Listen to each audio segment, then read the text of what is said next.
Simon Parco, Le Chon des Pentes. Donc, en fait, alors, n'ayez pas peur, parce que l'auteur le dit, hein, il ne pratique pas la langue sifflée, mais il dit que c'est un roman en langue sifflée, que 70 langues sifflées existent dans le monde, particulièrement travaillées par des bergers. Et donc, voilà ce que ça peut donner. Parfois, vous avez ces petites courbes. Donc là, vous avez les personnages du livre, Gaillanet, Magnolo, la mule, Elias. Si je parlais en langue sifflée, c'est plutôt une question d'intonation. Donc vous pouvez vous amuser si vous voulez. Donc Gaillanet, vous voyez, il y a cette courbe qui descend, qui remonte, ça ferait Gaillanet. Enfin, en fait, la première syllabe et la deuxième devraient être accentuées.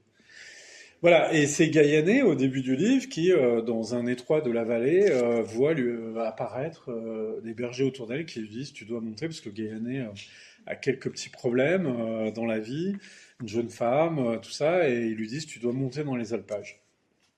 En langue sifflée, tout ça, avec leurs bâtons et tout, comme s'ils étaient les apôtres autour d'elle, comme ça, vers cette source et tout, quoi, comme une apparition, hein, comme un mirage. Et elle, d'ailleurs, elle est troublée par ça, hein. Et donc, elle va sur la place du village et elle dit, voilà, je dois monter dans les alpages. Et là, le village s'oppose, hein, il n'est pas de question que tu ailles là-haut, parce que pour les gens de la vallée, là-haut, bah, c'est par là où passe la contrebande, le fer, enfin, vous voyez, tout ce qui finalement est du monde de l'autre côté de la vallée, les trafics, tout ça. Et donc, tout le monde s'oppose vivement à son départ pour là-haut. Et là, Magnolo, qu'on appelle aussi grand-père, qui est le conteur du village, Éléas, qui est son ami, la mule, qui est une femme qu'on voit toujours sur les pentes de la montagne avec sa mule, donc on l'appelle la mule, disent, bah nous, on l'accompagne. Et donc là, les autres peuvent pas refuser. Donc vous voyez, c'est un peu bizarre parce que je trouve dans ce livre à quelle époque on est. C'est un peu, ça pourrait être aujourd'hui, hein, mais ça fait un peu fable, ça fait un peu C'est histoire. encore du domaine du conte par rapport à ce que tu Ouais, disais tout à l'heure. On est à nouveau dans ce monde ouais, un peu. un peu entre parenthèses. Ouais, ou un peu comme dans une mythologie qui serait peut-être celle des bergers ou des gens vivant dans la montagne. Enfin, on est dans un entre-deux de genre, de style, qui est parfois très poétique, qui est parfois très simple. Et c'est marrant parce que quand j'ai lu dans les Bouches-du-Rhône, là, on me dit mais qu'est-ce que c'est que ce truc et tout. Et là, moi, je devais un peu me justifier, quoi. Enfin, vous voyez, vous avez des arguments et tout ça, mais parfois les gens ils vous disent Fabrice, vous déconnez là ou quoi? C'est quoi ce truc? Et ils pensaient que j'étais ésotérique, quoi. Ils pensaient que voilà.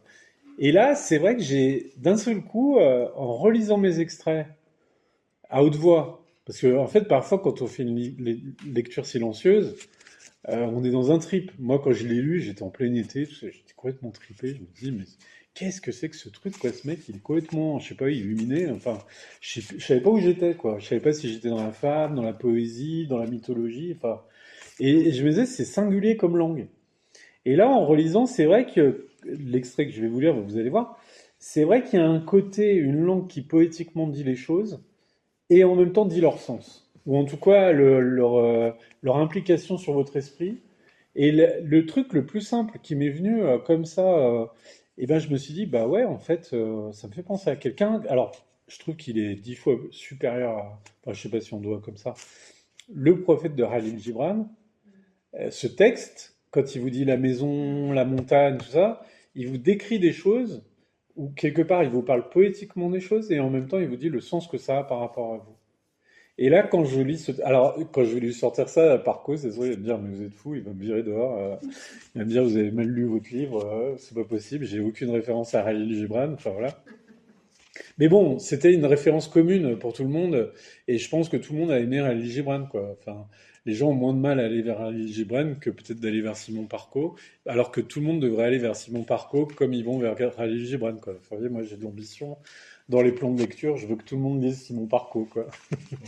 Donc je dis c'est comme le prophète de Khalil Gibran, même si aujourd'hui ça parle plus du tout, mais bon. Et donc, il va y avoir trois étapes. En fait, donc on va monter dans les alpages et il va y avoir trois étapes à cette ascension. Donc, la forêt, tout ça, les alpages, le lac, tout ça, qui sont un peu comme des scansions de cette ascension. Mais ça n'empêche pas que nous, on suit l'aventure de ces quatre personnages qui discutent au bord du feu, qui, voilà, tout ce qui leur arrive dans cette ascension. Et à chaque fois qu'il y a cette station qu'on monte à un nouveau niveau, l'auteur nous fait ce genre de texte, qui est quand même hallucinant. Je vous lis un extrait pour vous dire un peu la nature du texte.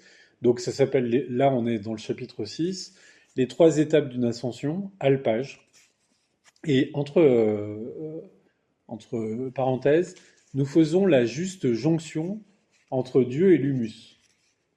Et donc, comme vous êtes des gens où peut-être parfois vous allez dans les alpages, tout ça, alors je me suis adapté, j'ai lu la forêt à ceux qui habitent pas en montagne, parce qu'il y a la forêt aussi. Et alors, c'est marrant parce qu'il y avait des gens qui étaient honnêtes, qui me prenaient pas pour un illuminé, qui sont allés en montagne et qui sont allés dans la forêt, qui m'ont dit, ah ouais, non, c'est quand même, il y a quelque chose, quoi. Enfin, voilà. Un jour, nous sortons brusquement des racines, des ronces et des brumes. Un jour, les éclipses cessent, les colonnes des nuages s'évaporent, les rideaux de brouillard se dissipent et s'ouvrent sur une lande parfaite, piquée de fleurs multicolores, foudroyées par le soleil. Dans la clarté du jour retrouvée, nous réalisons alors que nous sommes des êtres d'alpage. Notre chair émerge de la terre, nos peaux se foncent, mais nos intériorités s'éclairent. Les contours de nos volontés se précisent, les bords de nos désirs s'aiguisent, les méandres qu'étaient nos chemins s'alignent et filent à travers le désert. Nos doutes disparaissent, nos oppositions s'équilibrent, nos tensions se relâchent, nos remous se tassent comme l'argile se dépose au fond de l'eau, et nous parvenons enfin à une terre droite et sûre que nous appelons la paix. Alors nous allons chanter au milieu des herbes et des fleurs, le regard tendu vers l'horizon, un pied dans les sous-bois et la tête au ciel, dans la fierté de faire la juste jonction entre Dieu et l'humus. Et vous voyez, c'est marrant parce que si je vous lis la forêt, je vais pas m'étendre, hein, mais donc vous voyez là, il y a la clairière, les 3 étapes d'une ascension forêt. Et alors là, entre parenthèses, nous sommes des êtres pleins de nouages. Je ne suis pas allé voir la définition parce que je ne sais pas si c'est une invention ou si nouage existe parce que noué, mais ça peut être aussi nuage et noué. Enfin, je ne sais pas. Enfin, je ne suis pas allé voir.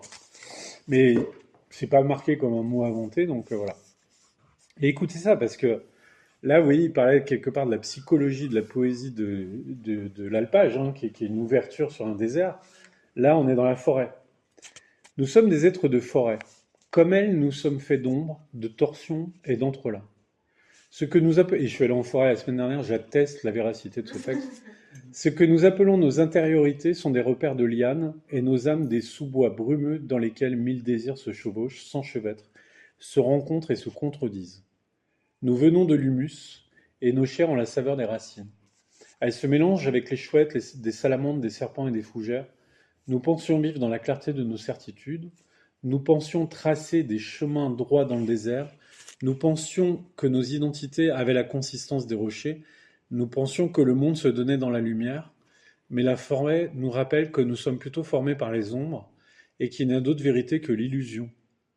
Au milieu du dédale, nos chemins apparaissent et disparaissent, se proposent et se retirent, se forment et s'estompent comme les brumes se font et se défont sur les flancs des montagnes. Ainsi en est-il de nos vies, nous avançons dans le bois en suivant des pistes sûres qui se recouvrent soudainement de broussailles. Pourtant, il nous faut continuer pour ne pas nous perdre, pour ne pas rester englués dans la boue qui colle à nos chaussures. Il nous faut imaginer un passage, définir une voie, déterminer un sentier à suivre en attendant de retrouver la prochaine ligne qui s'effacera à son tour. Pour ne pas nous perdre, il nous faut continuer encore et toujours dans les pentes les plus raides et les plus droites, avec l'espoir de parvenir un jour à l'orée du bois, c'est-à-dire une certitude qui existe uniquement dans le court espace d'une clairière. C'est génial, hein? Non? Enfin bon, excusez-moi, je suis peut-être un peu... Je ne devrais pas comme ça donner mon cœur et mon âme à cet auteur. Mais